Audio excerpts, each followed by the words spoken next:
My name is Bond. James Bond. James Bond.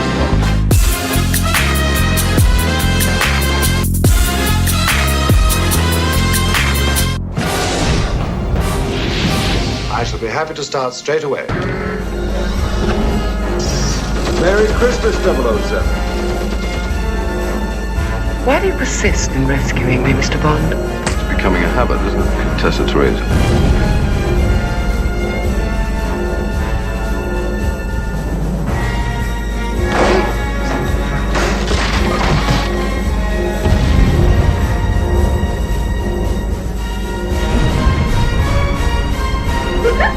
It's true! Story of our life, James? Just keep my martini cool. A sunset drive along the coast of Portugal, a beautiful woman in trouble, a moment of desperation, and a daring rescue by secret agent James Bond. Some goons appear to show Bond that this woman may be even more dangerous than appears. Another daring rescue happens over the baccarat table, leading to another brush with danger, and a business transaction of another kind with the beautiful Tracy. James Bond is brought to meet the head of the Union Corps, Marc-Ange Draco, who also turns out to be Tracy's father. Draco requests that Bond should continue a courtship with Tracy in exchange for some valuable information. Bond gets his information free of charge, but still engages in a romance with Tracy. James Bond uses Draco's information to locate an old adversary, and goes undercover as genealogist Sir Hilary Bray, and is sent to Piz Gloria, where he finds a collection of beautiful women and comes face to face with his arch-enemy Ernst Stavro Blofeld. While undercover, Bond gets to know several of the ladies, but his cover is blown, and Bond learns the secret of Blofeld's plan to hold the world hostage. James Bond makes a daring escape, and just as things are looking bleak, James Bond is discovered once more by Tracy, and the two escape together. During a quiet moment, Bond tells Tracy that he loves her, and asks her to marry him. Blofeld and his goons track down the two, and causes an avalanche which nearly kills them both. Tracy is brought back to Piz Gloria, and James Bond has to recruit Draco Construction for a job, and together they assault Piz Gloria, rescuing Tracy and destroying the complex once and for all, but allowing Blofeld to narrowly escape in the process. James Bond and Tracy become man and wife, but their happiness is short-lived, as Mrs. Teresa Bond is murdered. Written by Richard Maybaum and directed by Alexa, shut up. Written by Richard Maybaum and directed by Peter Hunt. 1969's On Her Majesty's Secret Service. Yes, indeed. This is kind of, isn't this like a little bit of the black sheep of the Eon Bond films in a way?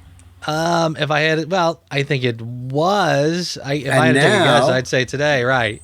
I mean, yes. when I first heard about this movie, you know, it was always kind of, I always got the feeling that people, were disappointed with it for whatever reason. I think mainly because Connery wasn't in it, and I sat down and watched way back in the day. I sat down and watched it, and I was like, I know, this is kind of great. I kind of love this, Yeah.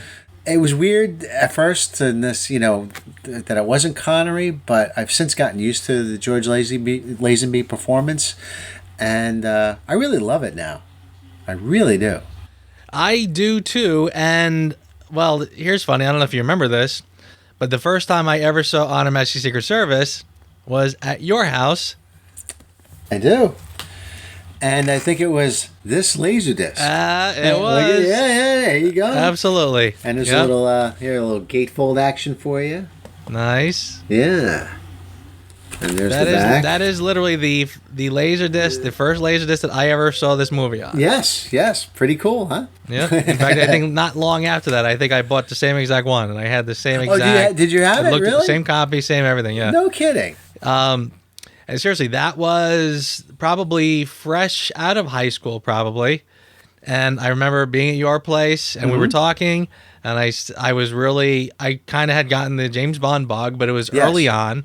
I'd only seen like the Roger Moores and maybe one or two others, and then you said, "Have you seen On Her Majesty's Secret Service?" And I was like, "No," and you're like, "Sit down." and we watched the whole movie, and I was that was cool. That's it. I was sold. I ever remember. since. Yeah, that was really cool. Yeah. Yeah, totally. So let's talk about it. Honored Majesty Secret Service. I think I'm gonna guess. I mean, I know for me this is gonna be a big gush fest because this for the longest time and through till today has been my just favorite Bond film. I think it's got everything, and I think it's not only does it sort of have everything. I think it's one of the best paced Bond films. Yes. You know, I think everything is paced out wonderfully, and everything sort of comes together correctly at the end for a perfect conclusion. And it's one of the few times where I think that, well, maybe I shouldn't say few times, but one of the times where I think first of all, it's probably one of the only or the most authentic, straight up adaptation of the book. Yes. It's the most faithful from the source material. I mean, this is just a straight up novel, a working of the novel. And there are a few times where I think it actually improves upon the novel. Particularly in the conclusion. One of the things that happens is when Bond and Tracy escape from Piz Gloria, or he escapes from Piz Gloria, she helps him. The first thing he does is just drop her off at a hotel and say, okay, you stay put. Now I'm going to go get the bad guys. In the movie, they kidnap Tracy, bring her to Piz Gloria. Yeah. So when they do the raid on Piz Gloria, there's now two reasons, or, an added level of tension, more reason that we need to get up there. And absolutely. So they really do a spectacular job. And I think Peter Hunt as the director, boy, is he good. Oh, he's terrific. People have recounted that were on the set and everything, is that they always saw Peter Hunt walking around with the book in his hand. I mean, I think this is one of the few James Bond films that was an actual passion project for somebody. Peter Hunt has cut his teeth as an editor on the past 5 Bond films, and he finally got the director's chair, and he got this great book, and he made a great film. He really did. Absolutely. I mean, I love listening to him in interviews talk about it. Yes. Yeah. And he said, honestly, they like gadgets and all the other Bondisms. He goes, didn't really need it because everything was there. He said everything was there in the book. Yeah. And just do it right, and it'll work. And I completely agree with him. I think this is absolutely tremendous. It's interesting. The film starts off, and they don't really get to the Blofeld's plot for a while. They sort of just deal with the whole, the Countess with Tracy, and what they're doing, and that's really interesting stuff. It's like you don't even care what Blofeld's up to at that point. It's just so good. And then the whole Draco, him meeting Draco, her father, Tracy's father. It's all some great stuff. And I think Lazenby, it's kind of hard. You put this in the context of when this film came out. Just following Connery's tremendous success playing the character. And he sort of was James Bond at that point. There was nobody else really that was James Bond. And so you can understand some people's negative reaction at the time. It's sort of like the equivalent of nowadays, if you're watching a Captain America movie and all of a sudden somebody else is playing Captain America other than Chris Evans. You're like, it's kind of would be hard to adjust, even though maybe the story material might be really good. I think that's what happened with this film. I'm glad that time has been kind to it, because I think as the years progress, more and more people sort of come on board and they say, no, this is a really great film. Yes, I agree with that wholeheartedly, and I think time has been incredibly kind to it. I can get why people didn't like it at the time, because, like you said, I mean, it's like if just Harrison Ford decided to stop playing Indiana Jones, we'll get somebody else. Yeah. Not that easy, not that simple. No. So yeah, I completely understand that. I will say that I love, I think people have very mixed feelings about Lazenby, even people who like the movie. Yes. I think he's great in it. Another actor could have done very well. Let me say it another way. That whole sort of myth about, I wonder how it would have been if Connery played it. Wouldn't it have been great if Connery had done it? I don't think so. I think Connery was so, again, you have to figure where he was with the role at the time. He was exhausted with it. You can tell. I mean, look at him in Diamonds Are Forever. He's kind of just over it at this point. Right. And he's tired. He was tired and of plus, it. Yeah. Yeah, and plus he's already kind of with his leading ladies again, like Aki, who he, for one moment, Aki, oh look, he's so happy to see her. You love, I do, yeah. But then a couple frames later, She's dead. she's dead. Yeah. Like, who cares? Like, you know what I mean? So the idea that he is going to sort of fall in love with someone. I mean, again, this film it's Bond is more of a human being in this role. And there's even parts of the script that I think try to prop him up, to be sort of, perfect like Connery was. Unusually small for them fellas polychlorus. The fact that we had a new person in there allowed you to sort of accept the fact that Bond could fall in love. And I don't know if Connery would have sold that, frankly. Well, there's a couple of different things, too. Like that original great, fantastic ending that this film has, the very tragic ending, was originally planned to be in the next film. That was going to be the teaser of the next film, like Diamonds Are Forever. It was going to open up with them, and that whole thing. But I think it works best in the context of just in this film as one piece, Absolutely. I don't think it would work as better as it broken up. That's what makes it so special, is that final scene too, which really makes it I think rise above the most of the other films. Yes. Yeah, I mean the magic of this film is the emotion. I mean, yes, and it's interesting because, and I'm going to compare this a little bit to Casino Royale. I think one of the reasons why when Casino came out, it just blew me away and instantly became in my top Bond films, was because it was refreshing to see James Bond as a human being again, and as opposed to this sort of just perfect kind of amalgam, and it's easier to relate to him, and it allows you to get excited by him again. It's sort of like you have your cake and eat it too, because you're still doing the very Bondian things, but then you also have like a little bit of this, little emotional thing going on, which is really great. Totally, absolutely. I think Lazenby's performance, I think, is great. And honestly, I think had he stuck around and done a couple more, I think you might have had something that, could have worked. He could have been up there with the other Bond actors, with a nice little... It's sort of Lazenby's tenacity, though, that fearless attitude got him the role, but it also, in a way, at the end of the day, kind of lost him the role. Although he threw it away himself, but, it's a long time ago, but whatever. We do have this one kind of almost magical masterpiece. Absolutely. And incidentally, by the way, it's funny. Like, we've all heard the stories about George Lazenby giving up the role, and it's funny. Like, he'll talk about how his agent and people around him were saying that Bond was dead. That it's kind of going the way of like everything now is Easy Rider and these sort of hippie movies and that sort of stuff. And a lot of people will sort of say, "Oh, how stupid of them to think that," but in reality, they're not really wrong either. No. I mean, 9 times out of 10, he would have been right. Most franchises, don't last this long. Yeah. Well, and also, honestly, I think Bond. When you look at the series where it went from here, it had to change radically to survive. Yes. It didn't just keep doing the Thunderbolts and the From Russia with Loves. I mean, they had to drastically depart. Yes. Look at Diamonds Are Forever. I mean, again, that to me is just a comedy. It's an action comedy, frankly. It is. So again, he sort of gets like, how stupid he was to think that Bond was dead, but he kind of was dead, really. Yeah. And it doesn't really come back in its true form for a little while, frankly. So, And this movie, too, is like sort of the end of an era for me, because it's the last Bond film from the 60s proper, and it sort of puts a cap on... You're right, because like with the next film, different direction. Yeah, this is sort of like... to me, it's sort of like the climax of that whole early Bond films. Yes, I totally agree. Yeah, it is the last one of the 60s, and it's kind of the end of an era sure is. At this point. Yeah.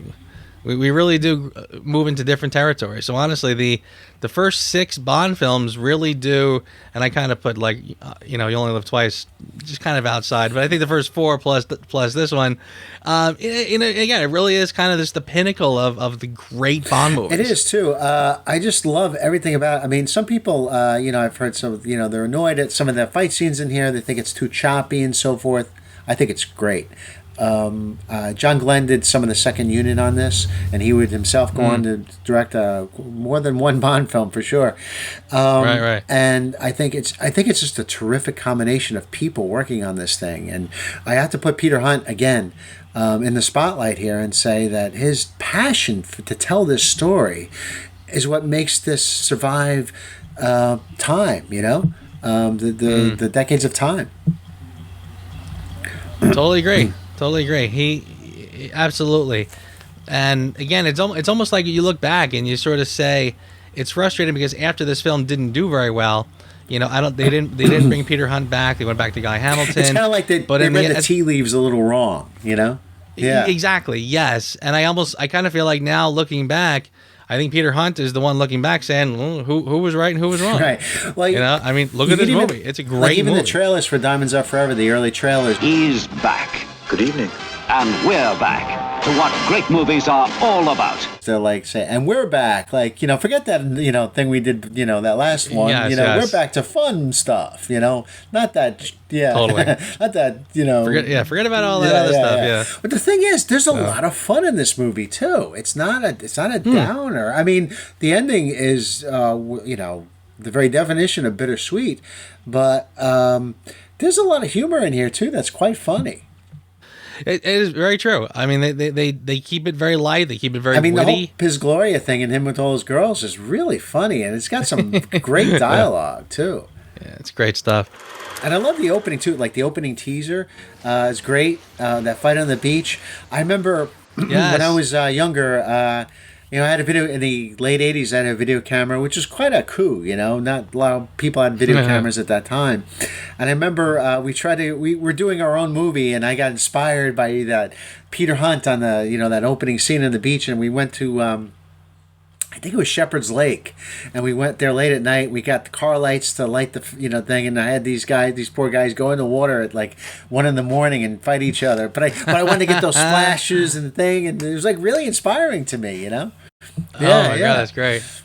It's interesting too, and by the way, you mentioned before that the fight scenes are choppy. Seriously, that was the early days of shaky cam. I feel like now they do that shaky cam thing is everywhere. He was kind of almost foreshadowing what was going to happen in action cinema. The camera movement and totally. The one difference though between him and some of the contemporaries now is that he knew camera placement and he knew the right amount of information you needed and when to cut and when to get your brain about I'm seeing this and then I'm seeing that, whereas like I think some of the Michael Bay stuff, for example, is beautifully produced and he's really good in the CGI front. His stuff looks great, but where he fails, I think, for me, in my personal opinion, is he's moving too fast to a point where I can't process the information, So it becomes just kind of like this jumbled, mess, They were definitely experimenting and trying new things. Yes. That's a cool thing about the movie, too. This movie's not afraid to experiment a little bit. Yes, true.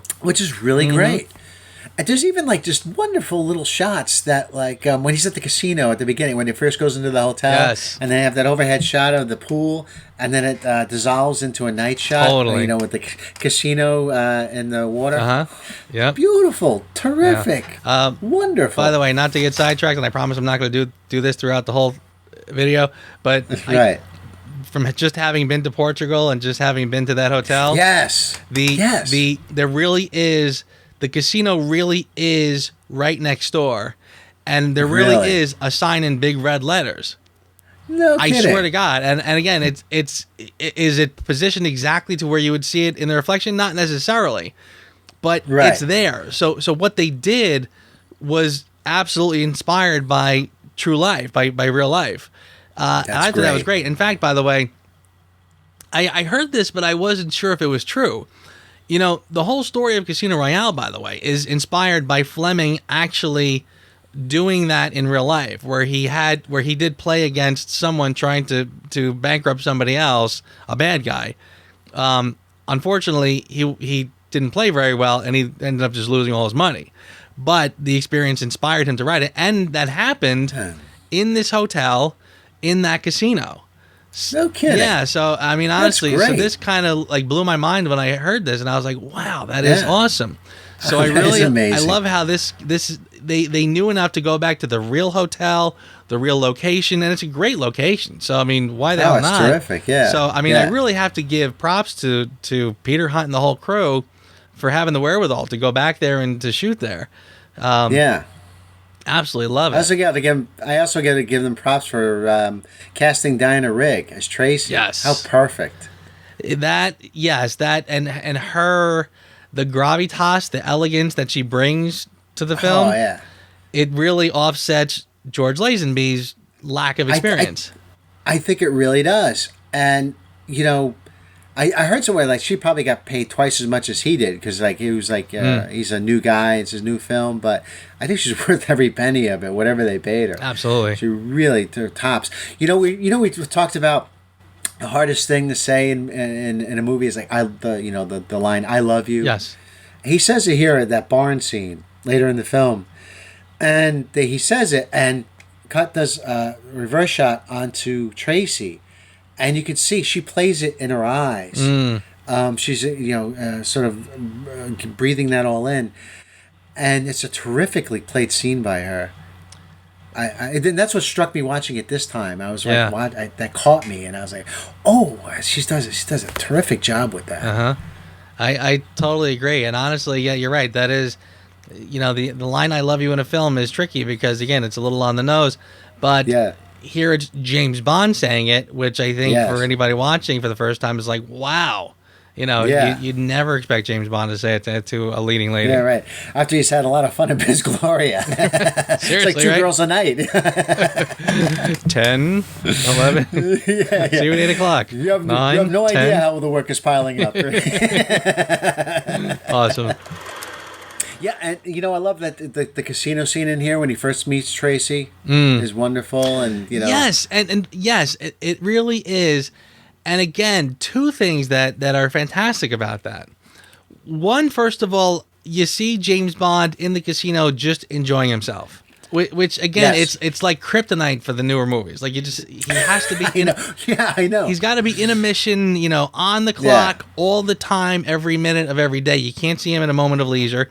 So you see him just enjoying himself in the casino, but also that Flemingness. The fact that they worked that into the plot so well. This little moment is so integral to the story. And again, it's one of those Fleming things that I don't know if people often understand.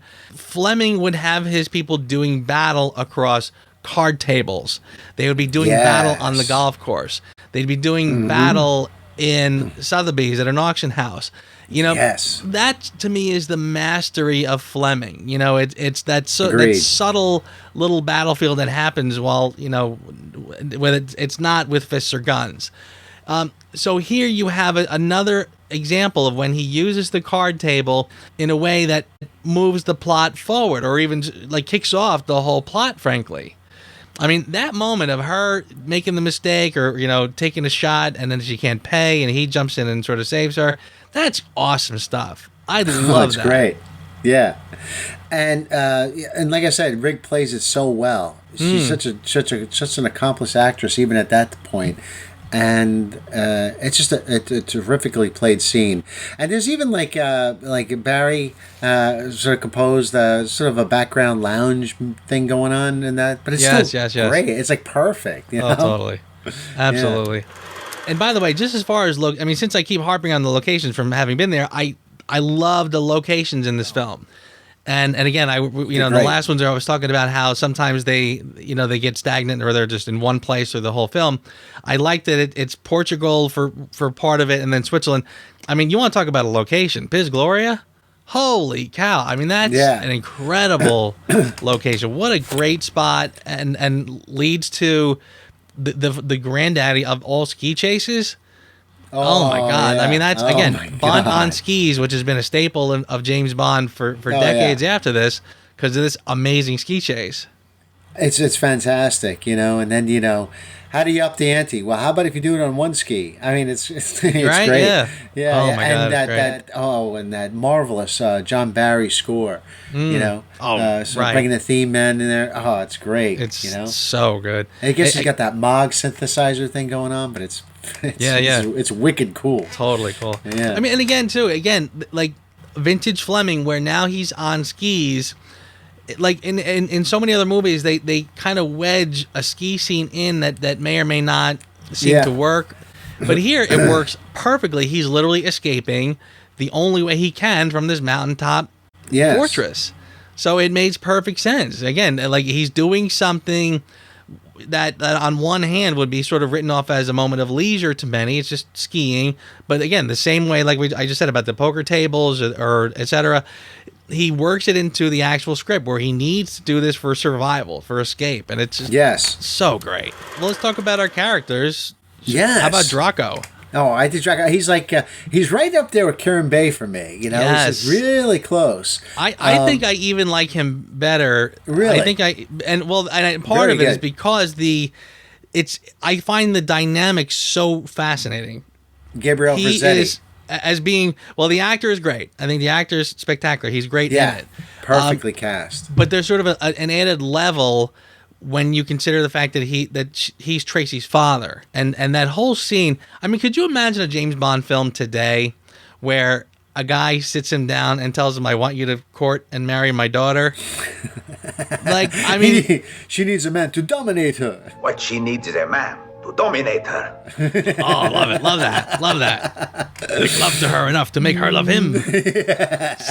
Oh my God, it's great.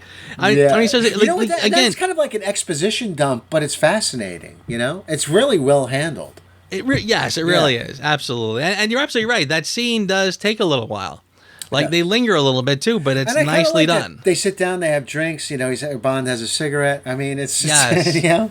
Right. He offers one. He says, "No, thanks. I'll take my own." Yeah. He has his drink. "You want a vodka martini, I know." And he says, "You usually drink Corsican brandy." These little elements are just so good. I love that stuff. Yeah, that's great. So again, I find that the whole dynamic between them it takes on a whole new meaning, you know, because of what Draco's trying to do. Bond needs something from him. So again, oh boy, do I love that. I really just think he's great. And again, like you said, Gabriel Rossetti, what a great actor. He plays it perfectly. Terrific, yeah.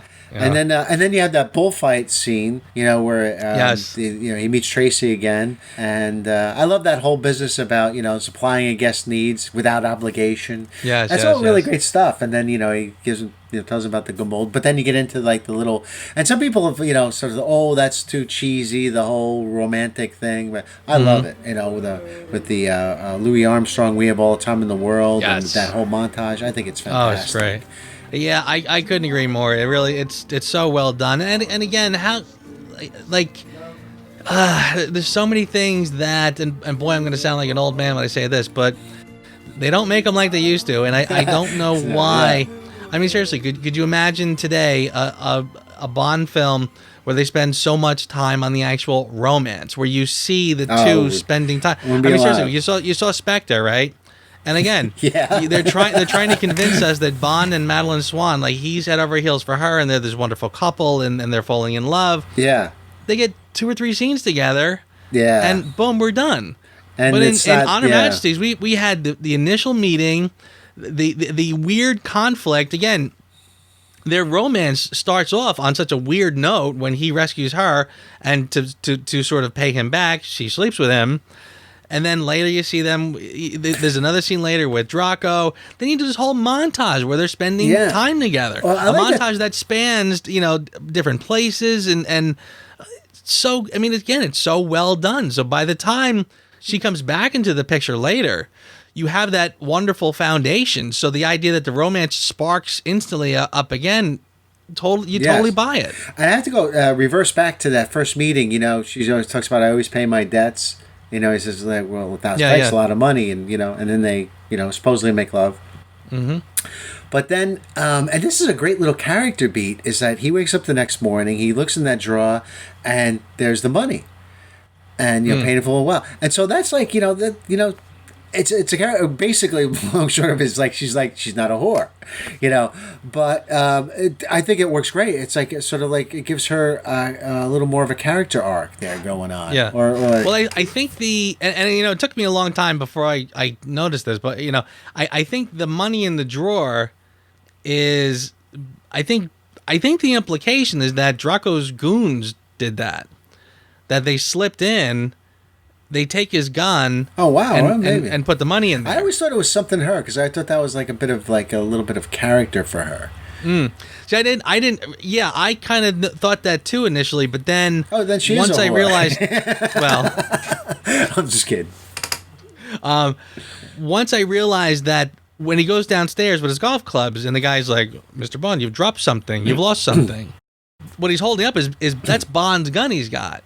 And when Bond, before he goes to bed with Tracy, he puts his gun in the drawer. So the next morning he opens the drawer, the gun is gone, but the money is there. Oh, I never noticed that. How many times have I watched this thing and I'm not making the connection? Look at that. Exactly, right. It took me a while before I picked that up too. Yeah. So then when they go downstairs, he says, "You've lost something." And the guy lifts the newspaper and there's the gun. That's James Bond's gun. Duh. And he says, "We'll give it to you outside." That's great. So yeah, but I didn't quite catch that either. I never put that together. I always thought, it's like a gun, and I thought they were just kind of that's really cool. Totally. Yeah. And by the way, the guy holding the gun, Terrence Mountain, who's a very nice guy, very cool guy. Yes, you've told me about him, what a terrific guy he was. Very cool guy. Yeah. And I keep promising I'm not going to get sidetracked with all that stuff on this review, but I had to throw that out there because again, he's part of the experience such now. a good guy. I was Yeah. just thrilled to know him. He's so cool. Yeah, that's awesome. And it's interesting.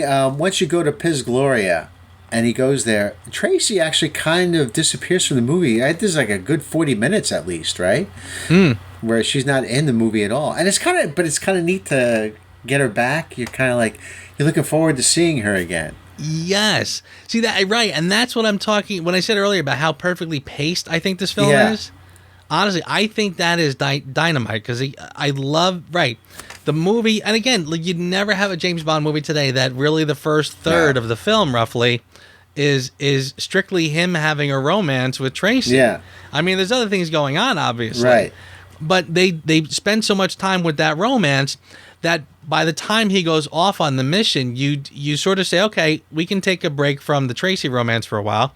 Then he goes off and he does this other thing. And again, this whole other, he's in Piz Gloria, he's captured, he escapes.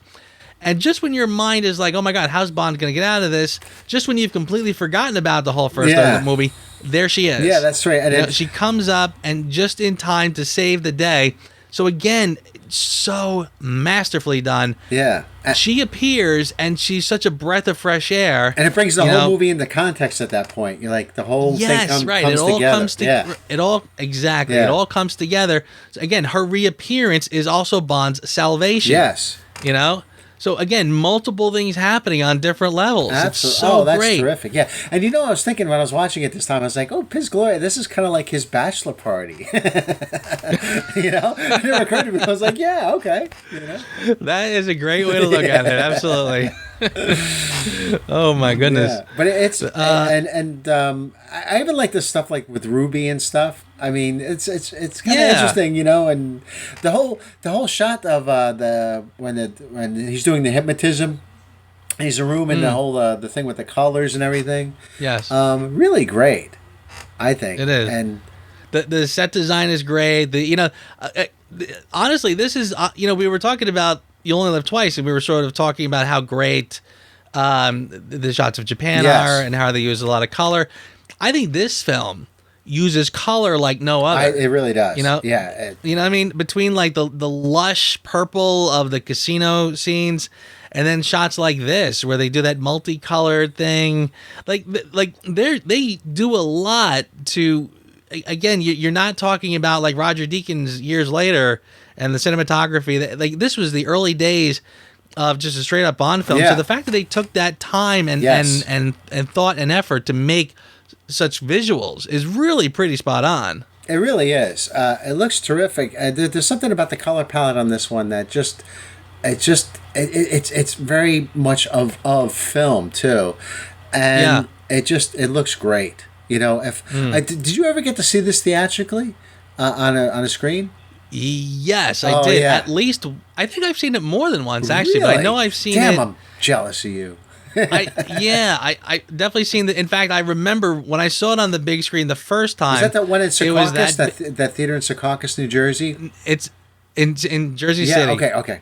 Jersey City. That's My yeah, bad. the big classic one in Jersey City. Okay. In fact, it was actually the first time I actually met Lee Pfeiffer, by the way, because when I came Oh, out Lee of the Pfeiffer's theater, great on those his commentaries he does. Fantastic. absolutely.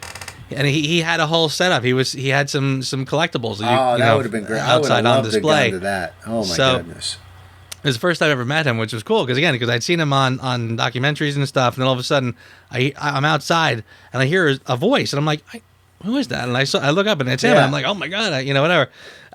But yeah, watching this on the big screen was great because I remember specifically the opening fight scene on the beach in the water, and I remember like just the highlight, the light on the water.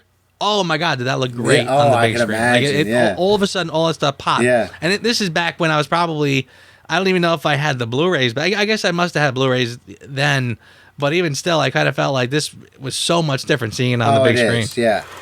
By the way, I think the action scenes here are great too. By the way, I think they have some of the best set pieces as far as action goes. I mean, everything from that bobsled sequence, which is fantastic. Yes. And we're going to use a lot of adjectives in here. Wonderful, fantastic, magnificent. Get used to it for this one, Yeah. Totally. But I mean, you mentioned the bobsled. Honestly, that one, especially when I saw it the first time, I remember literally from my first viewing, I really fell in love with that bobsled sequence for some reason. As what? And again, it probably pales in comparison to the big ski chase, which I absolutely love. But I mean, everyone knows that one's good. I think the bobsled for some reason was really good, and I just love that. And I love the music. Like the music is great for it. Something about that one really kind of got me. It's funny. I was watching that with my cousin, and when Blofeld drops the grenade, she kind of sat back in the seat and she goes, "Oh, he's gonna blow up," and she's sort of like, "Boom," But then he retrieves the grenade and throws it, and it's Bond that gets blown out of his bobsled. And then right, yes, wow, that's right. But it's great. But then he runs along and then he does a very Bond thing and catches up with his bobsled. Oh, that's totally. a great, wonderfully devised scene. It's seriously, yeah. There's, I was watching it last night, and I got so into it, because it was like it was a Monday night. I'm sitting there watching on Majesty Secret Service, and I'm kind of like, I gotta watch this, blah blah blah, and I got totally pulled into the thing. It had been a while since I had seen it, and it was a wonderful, wonderful experience to watch it again. Yeah. Yeah. I mean, it is honestly such a classic. It's hard to even. There's so many things right about this film. There are so many things that are correct that it's hard to even like pinpoint. Which and what and where. Again, it just everything works. The right director was here, working from the right book. The correct screenplay from the best book. This is definitely the best Fleming book, I think. There's a lot of his Fleming. See, it's interesting. The Bond books, I feel like you can definitely see where the quality kind of goes up and down sometimes. And I think that's basically as gifted as Fleming is. He kind of started writing these books. He was not a fiction writer. Yeah. So he just sort of started writing and just said, I'm going to write about what I like and put in it the things that I like. And he's very eloquent, but you could tell that his inexperience, I think, causes sometimes he hits it, sometimes not quite. But this one I think this book is masterful, and I think it's easily his best. So the fact that they were able to translate that onto screen so well, oh my God, it's just great. It is.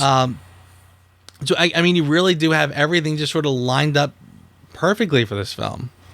I do. The only thing I'd say for me, and let me preface this by saying it again, I love Telly Savalas. Who loves you, baby?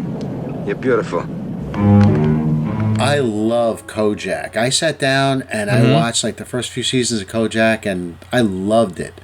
But I think as Blofeld, he might be a little too street for me. And he's very hands-on Blofeld in this. I do like his performance overall, but I just think he's not. He's because he's Telly Savalas. He's cool, but yeah, I can't help but think my favorite. What I would have loved to have seen cast as Blofeld in this particular era would have been Yul Brynner. I think Yul Brynner would have been the perfect casting. It's funny too, and I've heard people say that, and a lot of people share that opinion. I personally thought he was great, and honestly, you'll laugh, but he's my favorite Blofeld. Okay. I mean, and again, it's a weird. I mean, we've talked about this before, that the Blofelds in the films never really got it exactly right, and there's only a couple to choose from. In retrospect, oddly. Yes. I think Telly's the best one easily because I find him by far the most believable, and I do like the fact that, like, again, he gets on skis. In the novel, Blofeld was a very physically imposing person. But anyway, I think he's really good. I like how he delivers his lines, and but just a little off. That's the only thing for me. Yeah, I could see that. It's not like that bullseye that Dinah Rigg is. I'm not saying that he can't do other things, but that's like his specialty. And I feel like here it's a little bit. It's hard for me to swallow sometimes. Even when he's like, they're doing these quotes with Dinah Rigg at the end, it seems a little awkward to me. So poetic a pleasure. Yeah, I'll give you that. I mean, you're absolutely right. Rigg, it just rolls off her tongue, and she's like perfect at it. For thee the ships are drawn down to the waves. For thee the markets throng with myriad slaves. I totally agree with you. They're very, Shakespearean trained and all that good stuff. Exactly right. And also, totally. I got to put a plug out for the Avengers. If you've never, and I'm not talking about Marvel, all right. I'm talking about the Avengers before that, with the UK TV series from the '60s, Diana Rigg and Patrick McNee. She appears in seasons 4 and 5, I believe. And probably season 4, it's in black and white, but those are probably the best stories. Although the color season is also a lot of fun. But you definitely should check that out. If you like Dinah Rigg here, check her out in the Avengers for sure. Irma Bunt, am I saying that right? Oh yeah. Yep. I think she's great. She's sort of like a Rosa Klebb type. But really, I think pretty terrific too. A great little hench woman, I guess you could say. Yeah. Yes, you're absolutely right. And yeah, you're right. Kind of harkening back to Rosa Klebb, but kind of still doing her own thing. She's very good in this. Yeah. Perfect. And there's some lines that I think goes over her head. That Bond is like throws her away. It's pretty funny. Yes. Is anything the matter, Sir Hilary? Just a slight stiffness coming on in the shoulder. Due to the altitude, no doubt. Just a little stiffness. I can't. Sometimes I just can't get over how perfect this film is. I really think it has every single element in place, but again, nothing that feels out of place. Everything about it is so organic. I mean, again, you have the best Blofeld, a great location. You have the ski chase. It's almost like every Bond-ish sort of thing, again, just falls right into place exactly where it belongs here. And again, it's paced so well that when you have elements like, again, Tracy's reappearance, they escape together, the idea that he has to rescue her while they're going to, sabotage Piz Gloria to solve the whole crime. I mean, again, we talked about in Goldfinger, I said I kind of had a new appreciation for the fact that the seduction of Pussy Galore was actually him solving the crime or preventing, the whole operation from happening. Same idea here. When everything sort of aligns perfectly, when, again, Tracy's reappearance right at the exact moment so that you're excited to see her again for multiple reasons, so you understand Bond's love for her, frankly, because, this woman just rescued James Bond, who's sitting there looking like he doesn't know what to do. Like, genuinely sitting there scared, doesn't know what to do next. She shows up. Yeah. Like an angel, just sent to rescue him. Yeah, no, very true, very good. Yeah, And then again, the whole coming together, the whole idea of capturing Tracy, bringing her to Piz Gloria. Now you have added reasons to go there. Some of it, like, again, there's sometimes in movies where the script says, well, we have to do this because something bad's going to happen, but you don't see it or feel it. Right. So you have to sort of do more to give that sense of urgency. Putting Tracy in Piz Gloria does that. The added urgency of needing to get up there is presented. It's just everything about it just works on. What struck me too when I was watching that, I'm backing up a little bit, but like when they're at Piz Gloria and that first night when they have dinner, and Bond gets a steak Piz Gloria. Yes. I was amazed about all the setups they do. There's one shot that's magnificent. It's an overhead shot of them all at the table, and it's just a wonderful shot. It maybe lasts 3 or 4 seconds, but then he got all coverage on all the other girls and everything. And the way they assembled that and they edited that together, and then they add in the John Barry music score and so forth. It's a terrific scene. Because you have so many people, it's really hard to shoot scenes a lot, with a bunch of people in a way, because you got all these different angles it's really well done.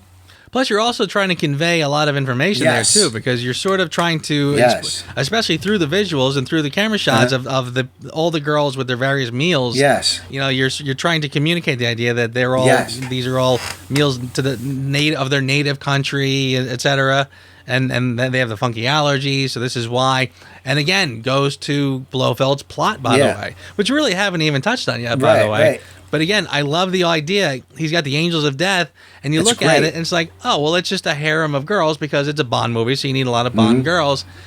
No, it goes with the plot. He wants women, very unsuspecting women from different parts of the world. So when he sends them out to do their bidding, he's covering a lot of ground. And I love at the end, near the end of the film, when he's taking the photographs of the map. And it goes to little negatives of the girls. So, I mean, obviously that's not the photograph he's taking. But for the audience, we're getting, this girl's here, this girl here, this girl's here. And it's a wonderful way of conveying that in visual terms, I thought. Big time. Seriously, I mean, honestly, I think Peter Hunt is really an underrated genius. I think his editing, I love. There's also a movie he edited called The Ipcress File. I might have mentioned this before. But that's worth watching too. It's also got a great John Barry score as well. Yeah, his editing background comes into play when he's directing. I think too because it all comes together. I think in this film, he always complained in like some of the other films that he wasn't getting enough coverage for the editing, and that's why he got a lot of slow mos or some crazy stuff he does. But here, I think when he's in charge, he knows what he needs. He knows what he's going to need for his bag of tricks in the editing, and he definitely got his coverage here. I think because everything's kind of just wonderfully conceived and edited as far as I'm concerned. My score is probably not going to be a surprise because, again, I mentioned how I kind of do my least favorites of 1, my most favorites of 10, so it's going to be reflective. Again, I'm really sort of judging these based on other films.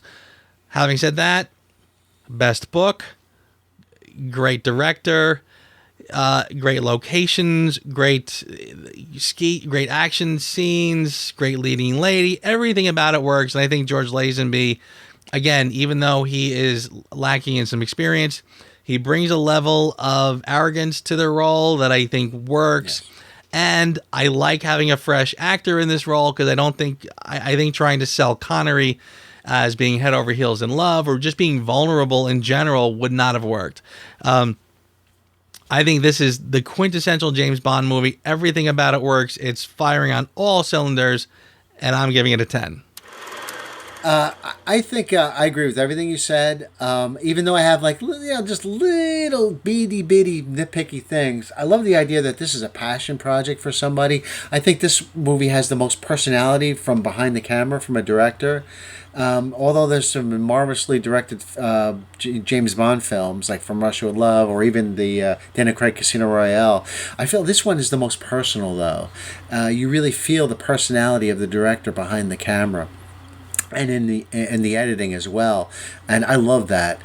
And I'm going for a 10 too. I was thinking maybe I might give it a 9 just for the thing, but I can't. I was watching it last night. I was like, it's a 10. It's a 10 for me.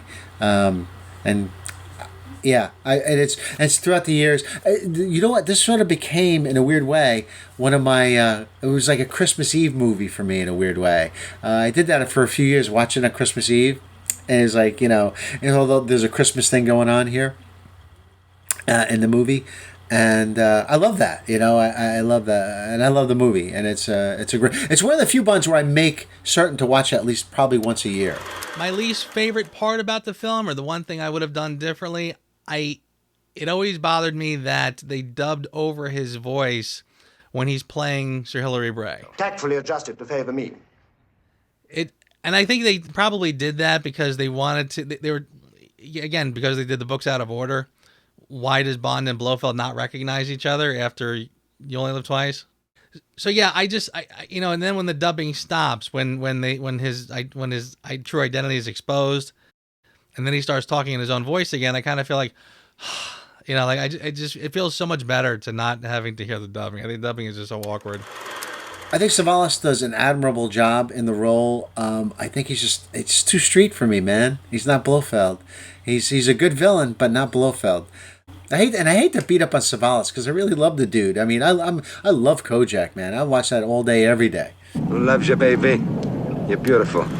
My favorite part, and this is kind of a cop-out because honestly, it really is sort of just the pacing in general. I think that the film, and again, from the novel, but it shines through in the screenplay. The structure of the film is so well done that every moment where the story will sort of take a turn or kind of come together at a certain moment, it just works perfectly, and I think it's perfectly illustrated when, again, Bond has just escaped his Gloria. He's in the crowd. He is literally terrified. You can see the terror in his face. He literally doesn't know what to do. Tracy appears again like an angel sent to rescue him. And that works on so many levels because, again, it moves the plot forward, but it establishes their relationship and it shows Tracy as being his salvation. And that's why as an audience, we believe the romance, and it just works perfectly. I gotta say, from I don't want to steal it, but I think it's that ending. That ending is... Oh, you know what I wanted to talk about really quick? We'll talk about favorite parts. There's a wonderful moment between him and Moneypenny near the end where she's crying and they have this, look at her. He's about to get in the car and then he throws her the hat, which I think might be the last time the hat is seen in the series, if I'm not mistaken. But anyway, I think it might be. I love that moment, but yeah, that tragic ending. I mean, it's like I don't want it to happen, but it hit me when I first saw it. It just hit me. It was an emotional gut punch, and it always sticks with me. And it's even watching it last night, I found it very powerful, and it stuck with me. And those last sad strands from John Barry, but then the James Bond theme comes back into full bloom for the end credits. Terrific. It's bittersweet, it's tragic, and it works. So that's On Her Majesty's Secret Service, my friend, and honestly, one of the greatest James Bond films of all time, if not the best James Bond film of all time. if you're only going to watch a handful of James Bond films, make this one on your list. Put it near the top. And it goes on from here, and the next one should be interesting. It's going to be different from this one, but we'll talk about it when we get there. Right. It's gonna be like us beating up Billy Bats in the bar at 3 a.m. Basically, yeah. A little Goodfellas reference there for you, folks. Yeah. All right, my friend. Thank you again. Another good review. Yes. And Being James Bond Reviews, the countdown to Bond 25 will return. Absolutely. James Bond.